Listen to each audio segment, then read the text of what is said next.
오늘 금요 예배 비대면 예배로 또 함께 예배하도록 하겠습니다. 우리 계신 곳에서 마음을 또 몸과 또 믿음을 주님께로 향하고 함께 주님만을 묵상하면서 마음을 모아 기도하고 예배하도록 하겠습니다. 예배 전에 잠시 제가 기도하도록 합니다. 하나님 아버지, 오늘도 금요 예배를 이렇게 영상으로 곳곳에 흩어져 있는 성도들과 함께 예배합니다. 비록 몸은 떨어져 있지만 영으로 하나가 되고 마음으로 하나가 되어 주님을 예배하고 찬송하오니, 그리고 이 시대를 위해서 함께 기도하고자 이렇게 머리 숙였사오니 하나님의 크고 놀라운 은혜로 우리 모두를 덮으셔서 하나님의 영광 드러나게 하시고, 또 우리가 들은 이 찬양이 주님의 기쁨이 되는 은혜와 영광의 찬양이 되고 예배가 되어줄 수 있도록 주님 이 시간을 축복하여 주시옵소서. 예수님의 이름으로 감사하며 간절히 기도드리옵나이다. 아멘. 자, 함께 보실 말씀 구약성경 출애굽기 4장입니다. 구약성경 출애굽 4장 28절부터 31절까지 우리 함께 찾아보도록 합니다. 제가 가지고 있는 성경은 87면 그리고 88면에 걸쳐 있습니다. 출애굽기 4장 28절로 31절까지 제가 천천히 말씀을 한번 봉독하도록 하겠습니다. 모세가 여호와께서 자기에게 분부하여 내신 모든 말씀과 여호와께서 자기에게 명령하신 모든 이적을 아론에게 알리니라. 모세와 아론이 가서 이스라엘 자손의 모든 장로를 모으고 아론이 여호와께서 모세에게 이르신 모든 말씀을 전하고 그 백성 앞에서 이적을 행하니, 백성은 믿으며 여호와께서 이스라엘 자손을 찾으시고 그들의 고난을 살피셨다 함을 듣고 머리 숙여 경배하였더라. 아멘. 자, 오늘 함께 나눈 이 말씀을 가지고 대정부투쟁이라고 하는 제목으로 은혜를 나누고 각자 흩어진 곳에서 기도하는 시간을 가지려고 합니다. 제목부터 보면 섬찟하고 또 무슨 말씀을 하려고 하시나, 이런 시국에 왜 또 정부에 대한 투쟁을 선포하시나 아마 염려하시는 분들도 없지 않아 있습니다. 단언코 말씀드리건대 저는 광화문에 갈 생각이 전혀 없습니다. 그러나 설교 제목을 이렇게 지은 데는 분명한 이유가 있습니다. 코로나19의 재확산의 진원지가 마치 교회가 된 것처럼 여겨지고, 또 전국적인 확산의 시발점이 8월 15일 광화문 집회인 것처럼 그렇게 보도되고 있는 이 시점에 마치 보수 기독교인들이 대정부 집회를 통해서 엉뚱하게 코로나19를 전국에 퍼뜨리는 그런 진원지가 된 것처럼 그렇게 언론이 대서특필하고 사람들이 그렇게 알고 있습니다. 물론 또한 이런 사실 속에는 일부 교회와 또 보수 기독교인들과 그 단체들이 개입되어 있음을 우리는 부인할 수가 없습니다. 따라서 오늘날처럼 교회가 사회의 지탄의 대상이 되고 욕을 먹는 그런 때도 아마 드물지 않을까 생각을 합니다. 어느 동네에서는 이제 교회 혐오라는 그런 용어들을 사용하고 있다고 합니다. 가게 앞에 교인 출입 금지라고 하는 그런 팻말을 붙이는 그런 가게들이 속속 나타나고 있다고 합니다. 왜냐하면 그 동네에 있는 교회에서 1000여 명이 되는 그런 확진자를 양산하고 있다는 것이지요. 이런 엄중한 상황 속에서 우리 하나님을 믿는 믿음의 사람들이 모인 교회와 또 그 교인들이 세상을 살아갈 때 불의한 세상에 대항해야 되고 저항해야 되고 잘못된 모습 속에서 우리는 정의를 외쳐야 되고 진리를 외쳐야 됩니다. 그리고 비록 정부가 잘못하고 있으면 우리는 그 잘못함을 목숨을 걸고서라도 지적을 해야 되고, 또 바른 길을 벗어난 것이 있다면 우리는 모든 것을 다해서 바른 길을 걷기 위한 그런 투쟁과 희생을 감내해야 됩니다. 그 모든 정의를 위해서 우리 교회가 존재하고 또 성도들이 존재하는 것입니다. 물론 그 정의라고 하는 것이 성경적이어야 된다는 전제를 가지고 있습니다. 교회 안에서도 성도들 사이에서도 여와 야가 있고 보수와 진보가 있고 뭐 광화문파가 있고 옛날에 서초동파가 있고 정치적인 견해는 다 다를 수가 있습니다. 그러나 중요한 것은 믿음을 가지고 있는 신앙인들이 누구나 공통적으로 가지고 있어야 되는 그런 중요한 핵심 사항이 있습니다. 그것은 정치적인 견해는 서로 다르다 할지라도 분명한 기준은, 모든 기준은 성경적이어야 한다는 사실입니다. 그렇다면 오늘 우리가 잠시 살펴볼 말씀은 뭐냐면, 과연 정부가 잘못했을 때 우리 믿는 기독교인들은 어떻게 이 문제를 바르게 고치면서 주어진 믿음의 길을 갈 수가 있을까 하는 것입니다. 그래서 성경을 찬찬히 찾아보니까 참 재미있게도 성경 속에는 정부에 대한 투쟁의 기록이 없습니다. 그렇다고 해서 기독교 역사에 있는, 성경 역사에 있는 정부들이 다 좋은 일을 했나, 또 믿는 자들에게 좋은 모습을 보여준 그런 정부였냐? 그렇지는 않습니다. 예를 들면 바벨론이나 아수르 같은 경우에 북이스라엘을 점령하고 남쪽 유다를 점령하는 그런 극악무도한 이방인 무리였지만, 그렇다고 해서 포로로 끌려간 이스라엘 유대 백성들에게 독립운동을 해라, 대정부 투쟁을 해라, 그런 말씀은 없습니다. 오히려 순종하라고, 그곳에서 뿌리를 내리고 결혼을 하고 농사를 짓고 그 땅을 위해서 기도하라, 이런 말씀이 있습니다. 예수님 당시에도 그 나라를 지배하고 있던 나라가 로마지요. 그런데 예수님은 로마에 항거하는 것을 말씀하기보다는 가이사의 것은 가이사에게, 하나님의 것은 하나님에게 세금도 내시고 또 권세 있는 자들에게 순종하라고 그렇게 말씀을 하셨습니다. 예수님 스스로도 불의한 정부인 로마와 불의한 무리인 대제사장의 그 법에 순종해서 십자가 처형을 받기까지 했습니다. 그렇게 보면 성경에서는 정부를 향해서, 통치자를 향해서 항거하는 그런 일은 그렇게 많지가 않습니다. 왜냐하면 그 불의한 정부일지라도 하나님이 이스라엘을 다스리는 막대기로, 채찍으로 사용하는 도구이기 때문입니다.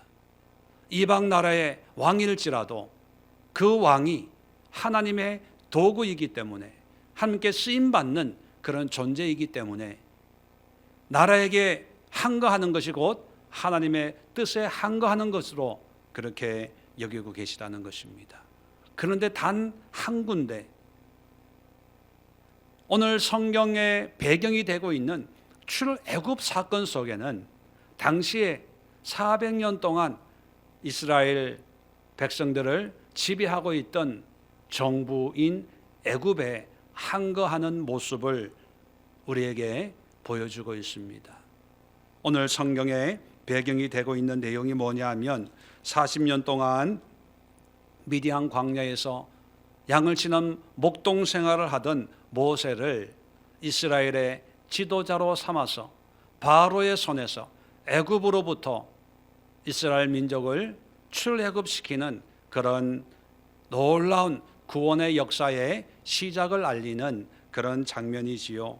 이제 떨기나무에서 모세를 만나서 이 모세를 바로에게 보냅니다. 가기 싫다고 하는 모세의 고집을 꺾고 이제 장인과 작별 인사를 하고 이스라엘 백성들에게 다가갈 때 처음 만나는 사람이 자기의 형인 아론을 만나게 됩니다. 그래서 아론을 만나서부터 이제 대정부투쟁을 하는데, 과연 성경은 대정부투쟁을 어떤 모습으로 우리에게 소개해 주고 있나 함께 살펴보려고 합니다. 물론 정부에 대해서 이러쿵저러쿵 하려고 하는 그런 의도는 아닙니다. 또 그렇게 하는 분들을 향해서 어떤 선견을 가지고 가부를 좋고 그름을 말씀하는 게 아닙니다.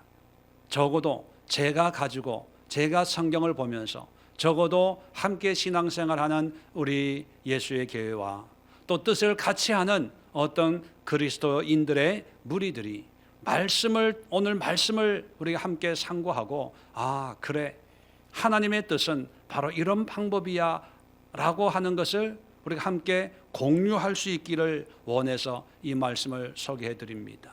광화문에 가도 그것 또한 하나님의 방법일 수 있습니다.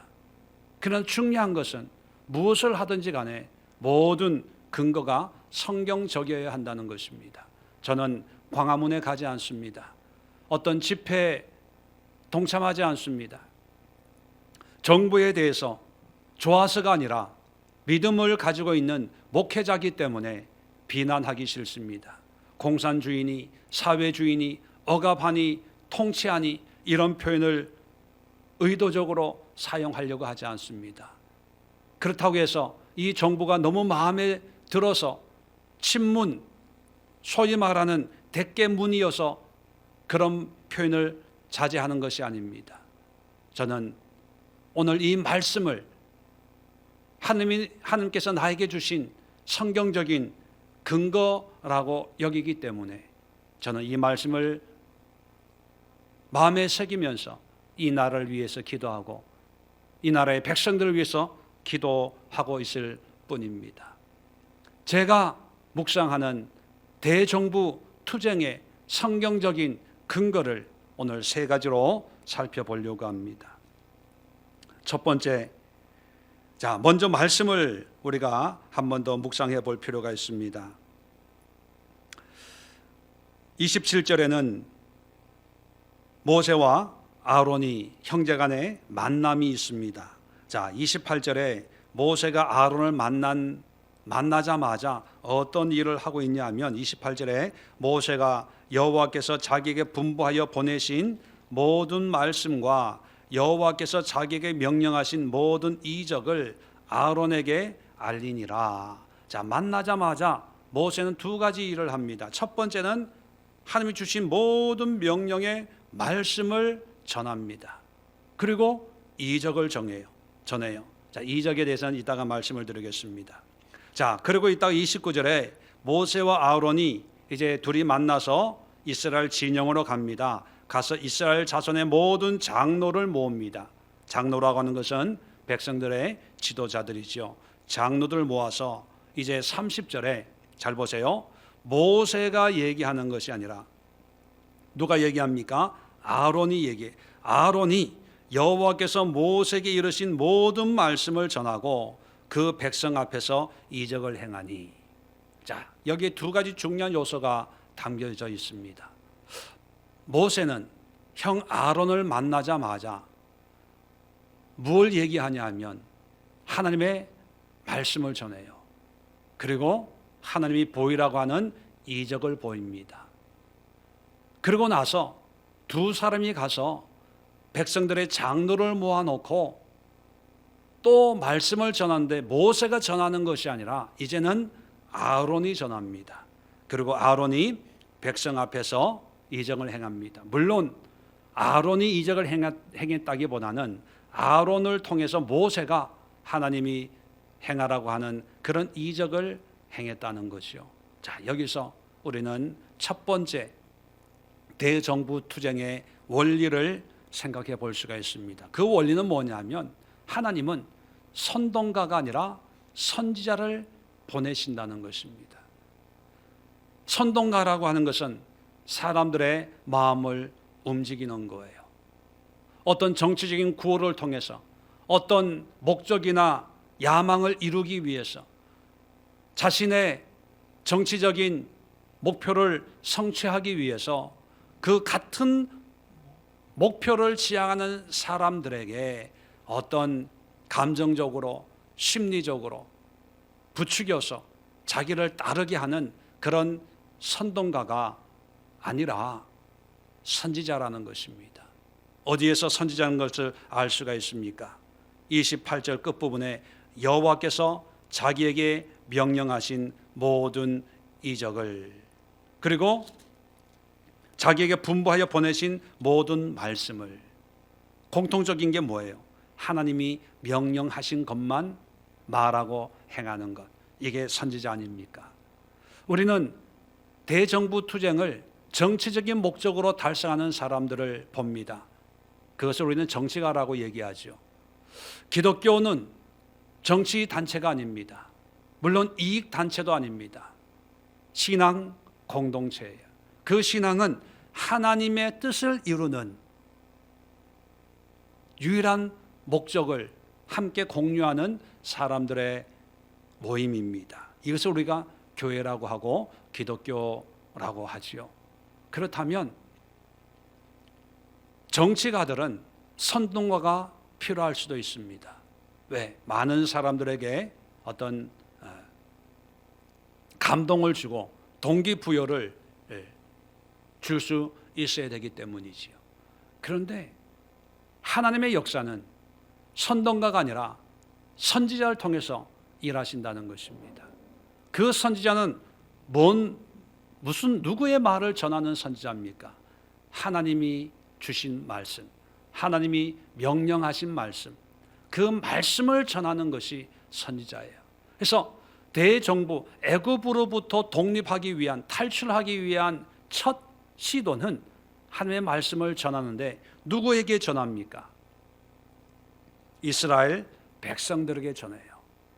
우리는 선동가들은 자기들의 정치 구호를 상대방 정부가 듣도록, 여당이 듣도록, 보수 단체들이 듣도록, 진보 단체가 듣도록 상대방을 자극하기 위한 그런 용도로 씁니다.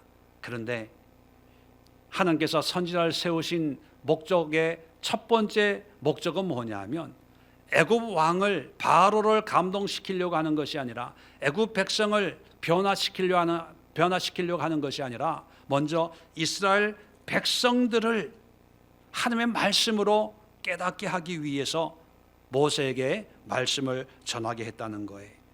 성경 한번 봅시다. 3장 떨기나무에서 제일 먼저 모세에게 말씀을 주는데 3장 13절 한번 보세요.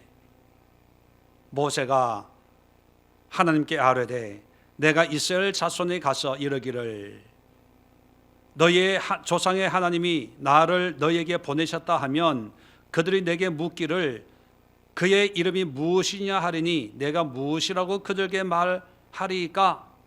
자, 모세가 제일 궁금했던 것은 바로에게 뭐라고 얘기해야 됩니까가 아니라 이스라엘 백성들에게 어떻게 얘기해야 됩니까? 이것이 첫 번째예요. 자, 또 15절 16절 봅시다. 하나님이 또 모세에게 이르시되 너는 이스라엘 자손에게 이같이 이르기를, 하나님이 이스라엘 자손에게 뭐라고 대답해야 될까를 말씀해 줍니다. 16절도 보세요. 너는 가서 이스라엘의 장로들을 모으고 그들에게 이르기를. 자, 장로들을 모아서 먼저 이스라엘 백성들에게 하나님의 의도를 전하는 것이 첫 번째 선지자의 사명이라는 것입니다. 자, 그렇게 보면 저는 이런 생각을 합니다. 오늘날 뭐 이런저런 이유 때문에 만약에 대정부 투쟁을 해야 된다면 먼저 청와대 앞에서, 광화문 앞에서, 일반 백성들 앞에서 교회가 이렇고 성경이 이렇고 하나님이 이렇고 기독교적인 관점이, 가치관이 이러니까 이걸 고치십시다, 이렇게 개선합시다, 이렇게 얘기하기 전에 먼저 우리 믿는 사람들에게 하나님의 말씀을 전해서 우리 믿는 사람들이 먼저 하나가 되어져야 된다는 것입니다. 무슨 말이냐 하면 대정부 투쟁을 하기 전에 먼저 믿는 사람들이 하나님의 말씀을 하나가 되어서, 아, 그렇구나, 이것은 비성경적이구나, 이것은 비교리적인 것이구나, 이것은 하나님의 뜻과는 반대되는 것이구나 라고 하는 것을 우리 믿는 자들이 먼저 공유하는 말씀의 연합체가 먼저 되어져야 된다는 것입니다. 그래서 성경을 보면요, 나라가 어려울 때, 대정부 투쟁을 할 수밖에 없을 때에 대표적인 게 바벨론의 공격을 받았을 때, 로마의 식민 지배를 받고 있을 때, 나라가 망할 때였죠. 그럴 때 하나님이 선지자를 세워서 그 선지자를 통해서 주신 메시지가 뭐냐면 바벨론을 욕하는 것이 아니고 정부를 욕하는 것이 아니었습니다. 그럴 때 대정부 투쟁의 첫 번째 단계는 뭐냐면 이스라엘 백성들에게 하나님의 말씀을 선포하면서 회개하고 통해 자복하고 하나님께로 돌아오라는 것이었습니다. 믿음으로 돌아오라는 것이었습니다. 바른 신앙으로, 바른 삶의 모습으로 돌아오라고 눈물 흘리며 외쳤던 것이 예레미야였습니다. 포로로 끌려간 청년을 입을 통해서 하나님을 알고 하나님을 예배하고 함께 온전한 소망을 두자고 외치게 했던 것이 바로 에스겔이었습니다. 예수님도 로마의 식민 지배를 받고 있는 조국을 향해서 황제에게 대정부 투쟁을 하자고 선동했던 것이 아니라 골목마다, 거리마다, 동네마다 다니면서 천국 복음을 전하면서 바른 신앙, 바른 믿음, 바른 하나님의 백성의 삶을 선포했던 그런 선지자의 삶을 살았습니다. 저는 오늘날 우리 한국교회가 이런 정치적인 위기 속에, 사회적인 어려움 속에 우리가 해야 될 것은 바른 복음을 전하는 것이 아닐까 생각을 합니다. 비대면 예배냐, 대면 예배냐, 이렇게 예배 드리냐, 저렇게 예배 드리냐, 예배 방법 가지고 머리 쓰고 고민하고 싸울 것이 아니라 이런 사태 앞에서, 이런 시국 앞에서 바른 복음, 바른 믿음, 바른 하나님의 말씀을 분별하기 위한 몸부림이 먼저 있어야 되고, 그런 바른 복음 앞에서 한국의 모든 교회가 하나가 된다면 그 힘만으로도 정부를 움직일 수 있는 능력이 아닐까 생각을 합니다. 두 번째 대정부 투쟁을 보면 구호가 아닌 능력으로 새 역사를 쓰고 있다는 것이죠. 오늘 성경에 계속해서 28절 끝에도 모든 이적을 아론에게 알리니라. 그리고 30절 뒤에도 그 백성 앞에서 이적을 행하니. 자, 이적을 행했다는 것이 뭐냐 하면 바로 4장 3절에 보면 모세가 하나님의 말씀을 너무 듣지 않으니까 모세에게 표적을 행하게 하죠. 가장 대표적인 게 뭐냐면 4장 2절 3절 보면 모세의 지팡이를 던져서 뱀이 되게 합니다. 또 그 뱀을 잡으라 해서 잡았더니만 다시 4절에 지팡이가 되는, 다시만 지팡이가 뱀이 되는 이적을 얘기합니다.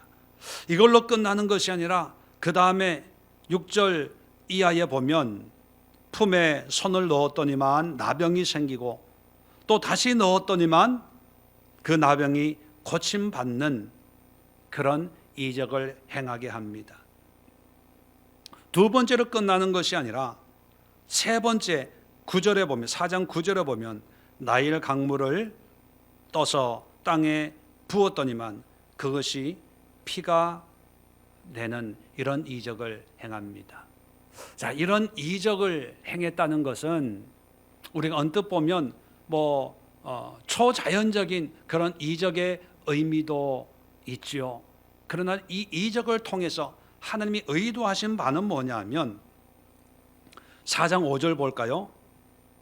이는 이 이적의 의미를 이렇게 설명합니다. 그들에게 그들의 조상의 하나님 곧 아브라함의 하나님, 이삭의 하나님, 야곱의 하나님 여호와가 내게 나타난 줄을 믿게 하려 함이라. 이 이적의 목적은 하나님을 믿게 하는 거예요. 믿음을 위한 이적이라는 거예요. 다시 말하면 대정부 투쟁을 위해서 우리가 해야 될 것은 하나님의 능력을 이 세상에 보여주는 것이에요.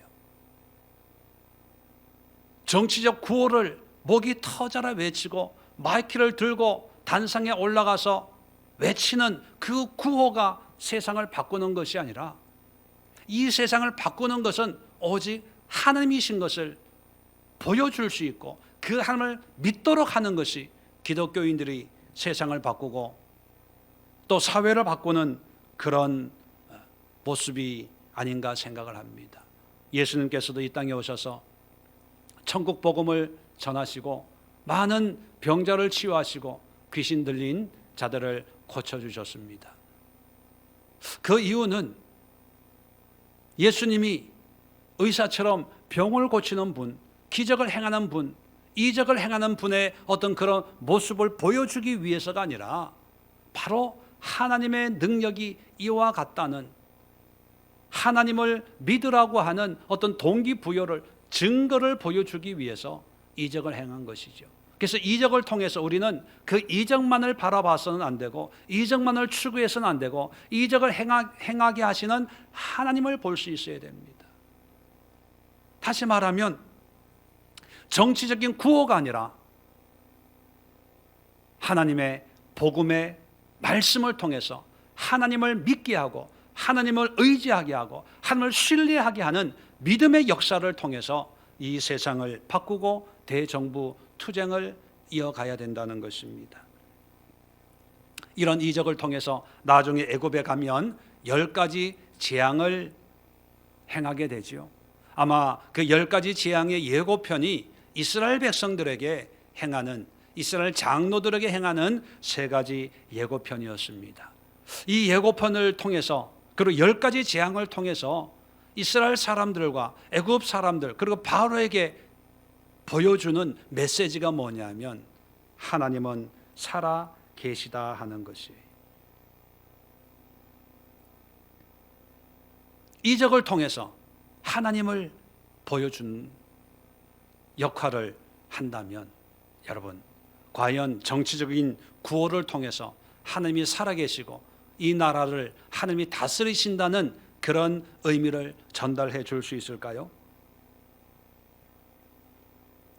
자극적인 정치 구호나 선동을 통해서 과연 하나님의 능력을 하나님의 말씀을 전해서 그들로 하여금 광화문에 모여있는 사람들로 하여금 하나님을 믿고 하나님을 따르게 하는 그런 결과가 만들어질 수 있을까요?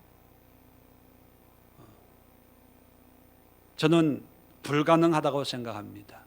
그렇기 때문에 이 사회를 바꾸고 나라를 바꿀 수 있는 것은 자극적인 선동적인 정치 구호가 아니라 오직 하나님의 말씀, 하나님의 능력을 보여줄 수 있는 그런 말씀과 능력과 이적. 우리 기독교 역사상 가장 위대한 이적은 뭡니까? 십자가 아닙니까? 손이 나병이 생기고 나병이 치료받고 또 지팡이가 뱀이 되고 뱀이 지팡이가 되고 나일 강물이 피가 되고 이런 이적보다 더 놀라운 이적이 십자가의 이적 아닙니까? 죽은 사람이 다시 살아나고 살아난 그 사람이 바로 창조주 하나님 우리의 구주 예수 그리스도이신 것을 이것이 가장 위대한 이적입니다.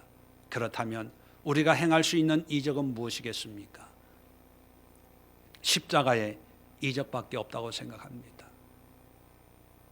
그래서 대정부 투쟁을 위한 이적을 보여주기 위해서는 믿음의 이적이요 능력의 이적인 십자가의 의미를, 십자가의 능력을, 죽어도 죽는 것이 아니요 살아도 산 것이 아니요 이 세상이 전부가 아니라 영원한 생명의 나라가 있고 이 세상의 주권자가 모든 것을 주관하는 것이 아니라 하나님이 주신 능력으로만, 위임받은 능력으로만 이 세상을 다스릴 수 있다는 하나님의 전적인 권위를 보여줄 수 있는, 삶과 죽음의 주인이신 하나님을 보여줄 수 있는 십자가의 능력만이 세상을 바꾸고 정부를 바꿀 수 있는 능력이라고 생각합니다.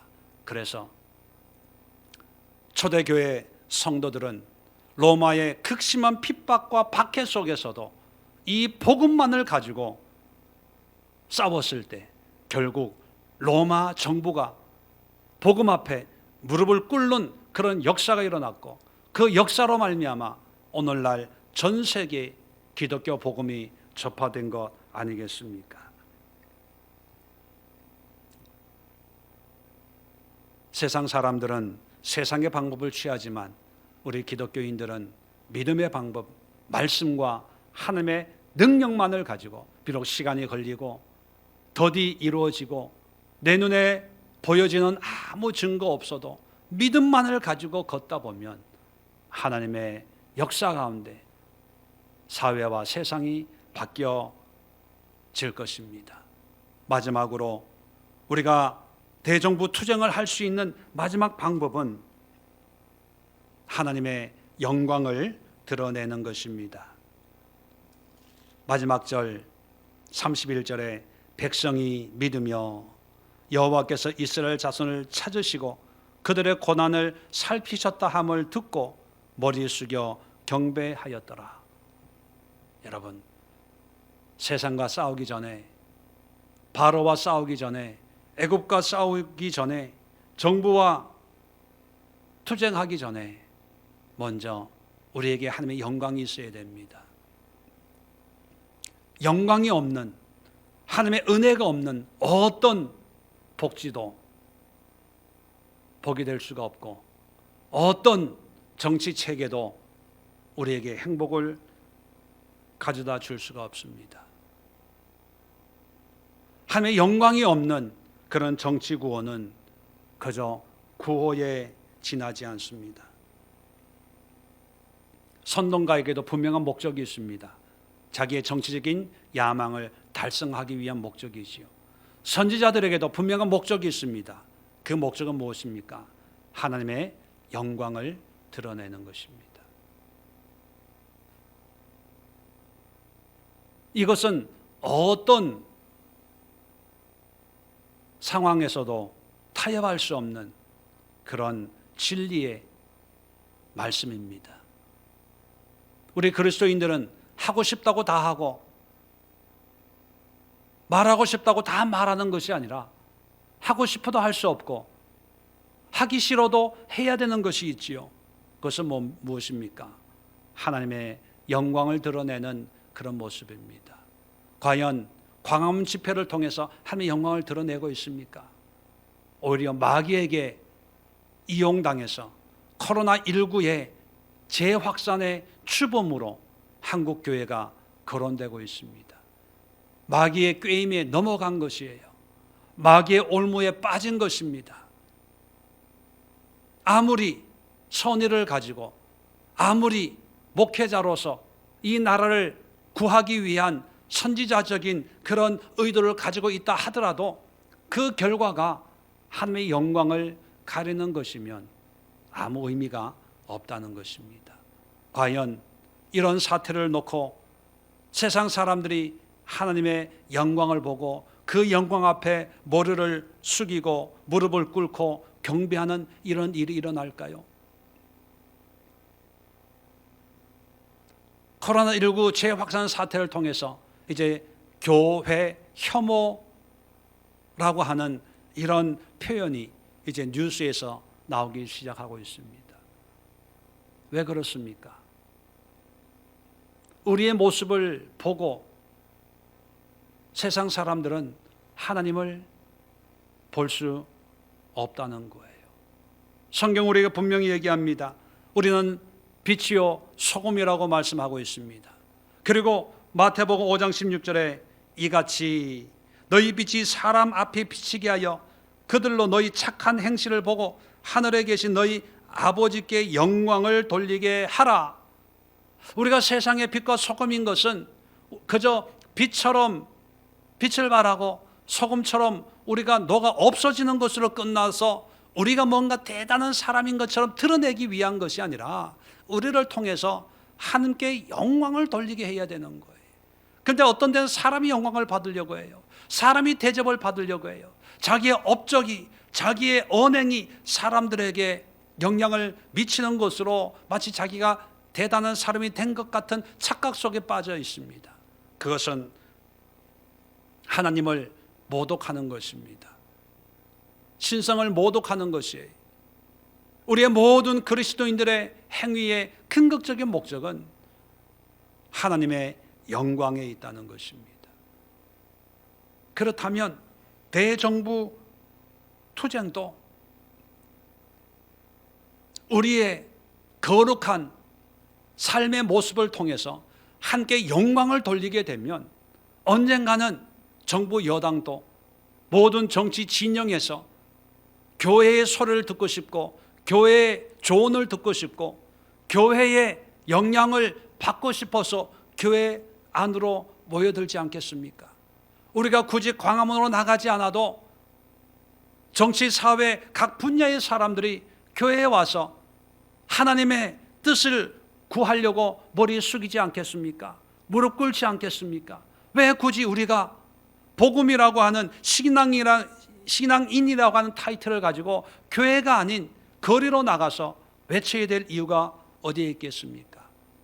물론 정치적인 성향마다 가지고 있는 그런 관점마다 다 다를 수 있습니다. 말씀드린 것처럼 광화문에 가서 어떤 구호를 외치는 것이 잘못됐다는 것이 결코 아닙니다. 가만히 있는 것이 잘하고 있다는 것은 더구나 아닙니다. 제가 말씀드리고 있는 것은 이렇게 하든 저렇게 하든 각자 성경적인 분명한 기준을 가지고 행동하자는 것이, 그 기준은 뭐냐면 이렇든 저렇든 모든 걸 통해서 함께 영광이 되어야 됩니다. 우리의 거룩한 행실이 믿지 않는 사람들에게 영향을 미쳐야 돼요. 그리고 우리 믿는 사람들이 하고 싶어서 하고 하기 싫어서 안 하는 것이 아니라 철저하게 하나님의 말씀에 순종해서 하나님의 뜻을 이루기 위한 거룩한 우리의 삶이 되어져야 됩니다.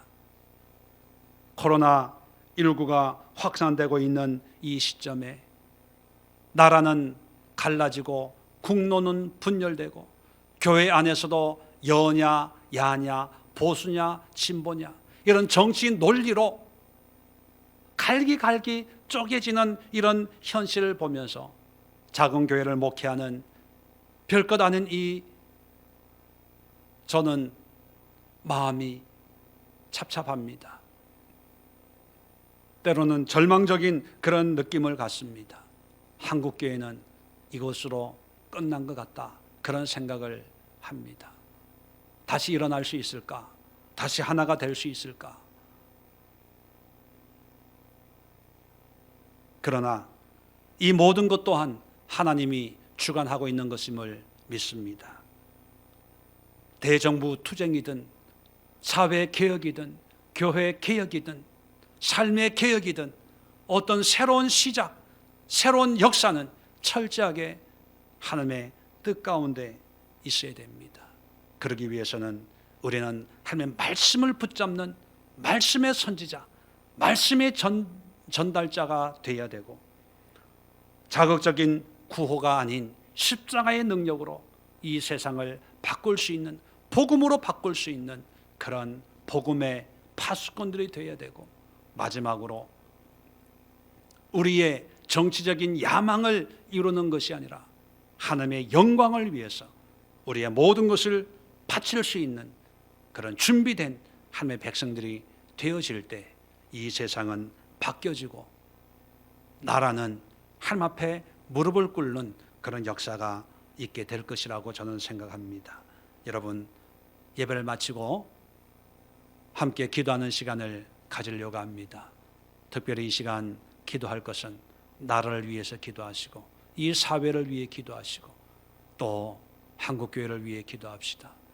대면 예배, 비대면 예배, 이것이 중요한 게 아니라고 생각합니다. 이럴 때, 어려울 때일수록 우리는 기본으로 돌아가야 되죠. 그 기본이 무엇입니까? 복음입니다. 말씀입니다. 흩어져도 말씀으로 살고 하나님의 자녀의 삶을 회복할 수 있다면 이것은 화가 아니라 축복이 되지 않을까요?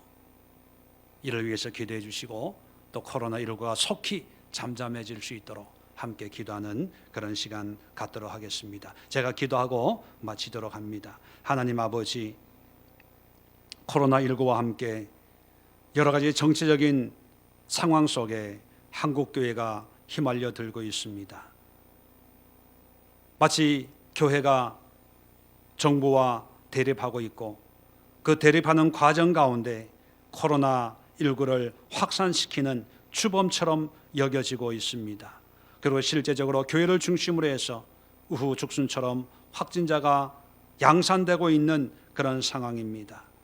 이런 상황을 보면서 우리가 잊었던, 익히 알지 못했던 그런 모습이 있다면 오늘 말씀을 통해서 우리에게 깨닫게 하여 주옵소서.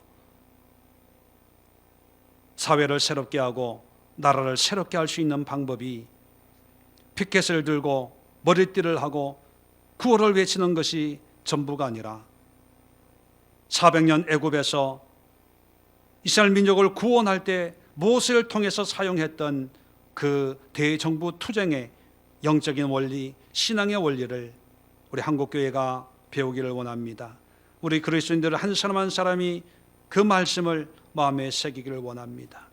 하나님의 대정부 투쟁은 선동가가 아니라 선지자를 통해서 하나님의 말씀을 전파하는 것이고, 선동적인 구호가 아니라 하나님의 능력, 십자가의 능력으로 세상을 변화시키는 것이었고, 이 모든 것의 목적은 오직 하나님의 영광을 드러내는 것이었던 것처럼 하나님, 코로나19 속에서 한국교회가 하나님의 영광을 드러내고 생명의 복음을 전파하고 하나님의 십자가의 능력을 이 세상에 보여줄 수 있는 그런 절호의 기회가 될 수 있도록 이 시대를 축복해 주옵소서.